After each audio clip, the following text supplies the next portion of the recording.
ত্রিপুরা ক্ষেত মজুর ইউনিয়নের পদযাত্রা। রেগা প্রকল্পে মজুরি প্রদানে আধার বেস পেমেন্ট সিস্টেম বাতিলের দাবিতে ত্রিপুরা ক্ষেত মজুর ইউনিয়ন সিপাহীজলা জেলা ভিত্তিক পদযাত্রা অনুষ্ঠিত হয় সোনামুড়ায়। রেগা প্রকল্পে মজুরি প্রদানে আধার বেস পেমেন্ট সিস্টেম বাতিলের দাবিতে ত্রিপুরা ক্ষেত মজুর ইউনিয়ন সিপাহীজলা জেলা ভিত্তিক পদযাত্রা অনুষ্ঠিত হয় সোনামুড়ায়। মঙ্গলবার দুপুরে সোনামুড়া শহর থেকে এই পদযাত্রা শুরু হয়ে কুলুবাড়ি বাজারে এসে শেষ হয়। এতে উপস্থিত ছিলেন সংগঠনের কেন্দ্রীয় কমিটির সহসভাপতি তথা প্রাক্তন মন্ত্রী ভানুলাল সাহা, সংগঠনের রাজ্য কমিটির সভাপতি রাধা বল্লভ দেবনাথ, সিপাহীজলা জেলা কমিটির সম্পাদক নারায়ণ চক্রবর্তী। উপস্থিত ছিলেন সিপিআইএম সোনামুড়া মহকুমা কমিটির সম্পাদক রতন সাহা, দলের রাজ্য কমিটির সদস্য সুরেশ দাস, বিধায়ক শ্যামল চক্রবর্তী সহ অন্যান্য নেতাকর্মীরা। তবে এদিনের এই দীর্ঘ পথের পদযাত্রাকে কেন্দ্র করে বিধানসভা কেন্দ্রের বিভিন্ন জায়গা থেকে এসে সামিল হয়েছিলেন দলের নেতা ও কর্মীরা। পদযাত্রা শেষে কুলুবাড়ি দলীয় অফিসের সামনে সভা অনুষ্ঠিত হয়।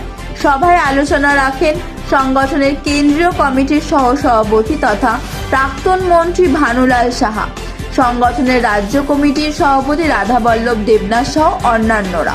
আইন পাল্টাতে গেলে সংসদে যেতে হবে, তাই কোটি কোটি গরিব মানুষের বিরুদ্ধে আইন পাল্টানোর সাহস করলো না।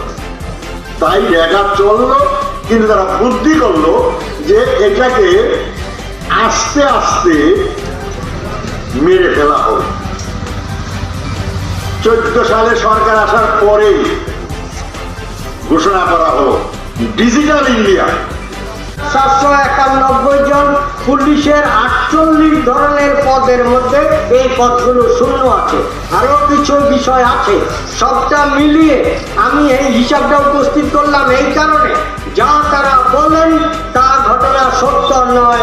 যেভাবে বরাদ্দের কথা বলেন সেইভাবে বরাদ্দ গরিব মানুষের জন্য ব্যয়িত হয় না, কৃষকদের জন্য ব্যয়িত হয় না, শিক্ষক কর্মচারীদের জন্য ব্যয়িত হয় না। এই যে অর্থনীতির ক্ষেত্রে এই যে গরিব এবং সাধারণ মধ্যবিত্তের দুর্বিষহ অবস্থা, এই অবস্থাটাকে ভুল বুঝানোর জন্য এই সম্প্রদায় ধর্মীয় উন্মাদনা তৈরি করে আমি চাই না, কিন্তু মানুষ চাই আমি কি করি, গণতন্ত্র দেশ। স্লোগান এখন রাম মন্দির, ভালো কথা, হিন্দুদের আরাধ্য